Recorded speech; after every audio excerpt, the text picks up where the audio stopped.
নমস্কার বন্ধুরা, শান্তি রান্নাঘরে সবাইকে স্বাগত। গরমের শুরুতেই একটি refreshing ready to make drink নিয়ে চলে এসেছি। এটি আপনারা রেডি করে রাখলে যে কোনো সময় খেতে পারবেন। চলুন তাহলে বানিয়ে নিই। প্রথমে আমি 1 কাপের থেকে একটু কম জিরে নিয়েছি আর হাফ কাপের থেকে কিছুটা কম মৌরি নিয়েছি। কারণ আমার কাছে মৌরিটা একটু অল্প ছিল, তাই আমি জিরের পরিমাপটাও কমিয়ে নিয়েছি। এখানে ঠিক যতটা জিরে নেব তার হাফ পরিমাণে মৌরি নিতে হবে, তাই আমি এইভাবে নিলাম। আপনাদের কাছে যদি পর্যাপ্ত থাকে তাহলে 1 কাপ জিরে এবং হাফ কাপ পরিমাণে মৌরি নিয়ে নেবেন। এরপর জিরে এবং মৌরিটাকে খুব ভালো করে ধুয়ে নিতে হবে। এটার মধ্যে অনেক সময় অনেক ময়লা থাকে, এইটা ধোয়ার পরেই আপনারা দেখতে পাবেন কত পরিমাণে ময়লা বেরোচ্ছে। তাই অবশ্যই খুব ভালো মতন করে আমি এইভাবে ধুয়ে নিচ্ছি। প্রথমে একবার আমি জল পাল্টে নিলাম এবং বারবার জল পাল্টে এটাকে পরিষ্কার হওয়া পর্যন্ত ধুয়ে নিয়েছি। এখন আমি পাত্রের মধ্যে এই পানমৌরি এবং জিরেটাকে একসঙ্গে ভিজিয়ে রাখবো।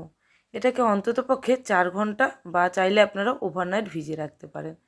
আমি এটা 4 ঘন্টার মতন ভিজিয়ে রেখেছিলাম। এখানে জলের পরিমাপ দেব, ঠিক যতটা আমি জিরে পানমৌরি নিয়েছি তার ডবল আমি এখানে জলের পরিমাপ দেবো। তাই কাপ মাপ করে আমি এখানে জল দিয়ে দিচ্ছি। এইভাবে করলে খুব বেশি পরিমাণে লিকুইড তৈরি হবে না এবং পরিমাপ এবং মেজারমেন্ট ঠিক থাকলে 2 চামচ মতন যদি আপনারা এই লিকুইড ব্যবহার করেন কোনো শরবতের মধ্যে, তাহলে শরবতের টেস্ট একদম পারফেক্ট হবে। এখন আমি এটাকে ভেজানোর জন্য জল দিয়ে ভালো মতন একটু মিশিয়ে নিয়ে রেখে দেবো ঢাকনা দিয়ে 4 ঘন্টার জন্য। আর এই সময়ের মধ্যে আমি বাকি প্রিপারেশানগুলো করে নেব। তবে খুব বেশি কিছু নেই এখানে, যেহেতু আমি খুব ভালো ঠান্ডা একটি রিফ্রেশিং ড্রিঙ্ক তৈরি করার জন্য ইনস্ট্যান্ট বানাচ্ছি, যেটা আমি ইনস্ট্যান্টলি শরবত করে খেতে পারবো কোনো রকম তামঝাম ছাড়া। তাই আমি এখানে কিছুটা মিষ্টিও গুঁড়ো করে দিয়ে দেবো। এখানে মৌরি জিরে সব কিছুই শরীরকে ঠান্ডা করে এবং কিছুটা আমি মিষ্টি নেব, সেটাও কিন্তু বেশ ভালো মতন শরীরকে ঠান্ডা করবে। এখন 4 ঘন্টা পরে আমি এইভাবে জলটা ছেঁকে নিচ্ছি। জলটা ছাঁকার জন্য এরকম আমি একটি স্ট্রেনার বা ছাঁকনি নিয়েছি। এই ছাঁকনির সাহায্যে পুরো জলটা ছেঁকে নিচ্ছি। কালারটা দেখতেই পাচ্ছেন কতটা চেঞ্জ হয়ে গেছে। এই কালারটা কিন্তু একেবারে কোল্ড ড্রিঙ্কসের মতন কালার হয়ে যায়।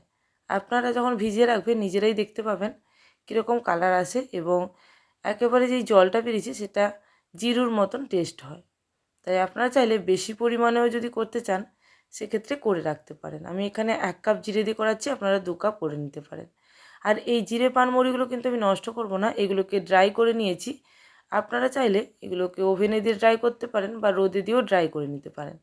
এটা এমনি মুখশুদ্ধি হিসেবে খাওয়া যায়, এছাড়াও যে কোনো তরকারি বা রেসিপিতে দেওয়া যেতে পারে। এরপর আমি মিশ্রি নিয়েছি। এখানে ঠিক যতটা আমি মৌরি নিয়েছি ঠিক ততটাই আমি মিষ্টি নিয়েছি।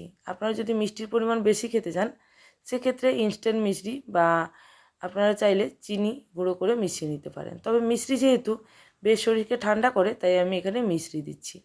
মিষ্টিটা অনেকটা বড় গুঁড়ো আছে, তাই আমি একটি হামানদিস্তার সাহায্যে গুঁড়ো করে নিয়ে মিক্সিতে দিয়ে একেবারে মিহি গুঁড়ো করে নেব। কিছুটা যদি এইভাবে গুঁড়ো করে রাখা হয় তাহলে মিক্সিতে দিয়ে খুব বেশি টাইম লাগবে না গুঁড়ো হতে এবং মিক্সির ব্লেডটাও নষ্ট হয় না। তাই আমি এইভাবে প্রথমেই একটি হামানদিস্তার সাহায্যে খুব ভালো করে গুঁড়ো করে নিচ্ছি। আর এই মিষ্টির মধ্যে আমি কিছুটা পরিমাণে গোলমরিচও দেব। এখানে গোলমরিচটা আপনারা দিলে ফ্লেভারটাও ভালো পাবেন আর শরীরের জন্যও ভালো, গলার জন্যও ভালো, তাই দিতেও পারেন। আর আমি দিয়েছিলাম, আপনারা চাইলে গোলমরিচ যদি ঝাল মনে করেন তাহলে সেক্ষেত্রে সেটাকে অ্যাভয়েড করতে পারেন। এবার আমি সমস্ত মিষ্টিগুলোকে এইভাবে কুটে নিয়েছি। এবার মিক্সি জারের মধ্যে দিয়ে দেবো সমস্ত মিষ্টিগুলো এবং ওপর থেকে বেশ কিছুটা গোলমরিচ দিয়ে দেবো। আপনাদের কাছে যদি গুঁড়ো গোলমরিচ থাকে সেক্ষেত্রে এখানে চিনির সঙ্গে বা মিষ্টির সঙ্গে গুঁড়ো করার প্রয়োজন নেই, আপনারা ডাইরেক্টই জলের মধ্যে দিতে পারেন। তবে আমার কাছে ছিল না বলে আমি এখানে কয়েকটা দিচ্ছি। তবে এখানে একটু গোলমরিচের পরিমাপটা বেশি দিয়েছি, তো আপনারা চাইলে একটু কমিয়ে নিতে পারেন। অনেক সময় অনেকের গলায় লাগে শরবত খাওয়ার সময় ঝাল ঝাল, অনেকে পছন্দ করেন না, সেক্ষেত্রে গোলমরিচের পরিমাণ কমিয়ে নিতে পারেন। এদিকে আমার মিষ্টিটা গুঁড়ো হয়ে গেছে, গোলমরিচটাও সঙ্গে গুঁড়ো হয়েছে। তবে আমরা একেবারে শেষে এই লিকুইডটাকে ছেঁকে নেব। আগে থেকে ছেঁকে রাখা লিকুইডটা এখন দেখুন কালারটা ঠিক এই রকম হয়েছে। এই লিকুইডটা এখন আমি গ্যাস ওভেনের মধ্যে একটা প্যান বসিয়ে লিকুইড এবং এখানে যে মিশ্রিটা এবং গোলমরিচটা গুঁড়ো করে রেখেছিলাম সব কিছুই একসঙ্গে ভালো মতন ফুটিয়ে নিয়ে একটু গাঢ় করে নেব। তবে এই সিরাপটা খুব বেশি গাঢ় করার প্রয়োজন নেই। যদি খুব বেশি গাঢ় করা হয় সেক্ষেত্রে ইনস্ট্যান্ট যখন আমরা শরবত বানাবো তখন জলের সঙ্গে মিশতে অনেক টাইম লাগবে, সেক্ষেত্রে অসুবিধা হবে। তাই আমরা এই লিকুইড পরিমাণটা যে পরিমাণে এখন নিয়েছি তার ঠিক হাফ হয়ে গেলে আমি এটিকে বন্ধ করে নিয়ে ঠান্ডা করে তারপরে আবার স্ট্রেনার বা ছাঁকনির সাহায্যে ছেঁকে নেব। এখন আমি এই লিকুইডটা গ্যাস ওভেনে বসিয়ে দিয়ে গ্যাস অন করে দিয়েছি। এবার আমি দিয়ে দিলাম মিশ্রি এবং গোলমরিচের গুঁড়ো, পুরোটাই দিলাম। এবার বেশ কিছুক্ষণ ফুটিয়ে নেব। ওই ধরুন 1 থেকে 2 মিনিট মতন ফুটিয়ে নিলেই হয়, তাতেই চিনি শিরাটা খুব ভালো মতন রেডি হয়ে যাবে। তবে চিনি শিরা বারবারই বলছি একেবারে গাঢ় করবেন না, 1 তার বা 2 তার বা চিটচিটে কোনো কিছুই করার দরকার নেই। লিকুইডটা ফুটে গিয়ে কিছুটা কমে গেলে অর্থাৎ হাফ পরিমাণে যদি হয়ে যায় তখনই এটাকে নামিয়ে নিতে হবে। এখন দেখুন লিকুইডটা আমি গ্যাসের ওভেন একেবারে হাই ফ্লেমে করে কিছুক্ষণ ধরে ফুটিয়ে নিয়েছি। এইভাবে ফুটিয়ে নিয়ে যদি রাখা যায় তাহলে অনেক দিন থাকবে, আর যদি না ফোটানো হয় সেক্ষেত্রে দেখা যায় ছত্রাক চলে আসতে পারে। তাই অবশ্যই শিরাটাকে এইভাবে কিছুটা ওভেনের মধ্যে ফুটিয়ে নিয়ে তারপরে রেখে দিতে হবে। এখন দেখুন শিরার কালারটা চেঞ্জ হয়েছে এবং লিকুইডের পরিমাণ হাফ হয়ে গেছে। এই অবস্থায় আমি লিকুইডটা চেক করে নিয়ে তারপরে আমি গ্যাস অফ করে দিয়ে কিছুক্ষণ ঠান্ডা করে নিয়ে তারপরে একটা ছাঁকনির সাহায্যে ছেঁকে নিয়েছি। কারণ গোলমরিচের অনেক সময় গোটা গুঁড়ো থাকতে পারে, তাই আমি ছেঁকে নিয়েছি। তাই একেবারে ক্লিয়ার একটা শিরা রেডি হয়েছে।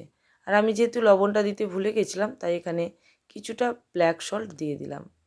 এটা দিলে এই শরবতের টেস্ট খুবই ভালো হবে। আর এখন আমি শরবতটা বানিয়ে নেব, তার জন্য কিছুটা বরফের টুকরো নিয়েছি, আর সঙ্গে আমি কিছুটা চিয়া সিড আগে থেকে ভিজিয়ে রেখেছি। চিয়া সিড বা সবজা সিড আপনারা কিন্তু নিতে পারেন এটার জন্য খুবই একটি রিফ্রেশিং এবং হেলদি ড্রিঙ্ক বানানোর জন্য।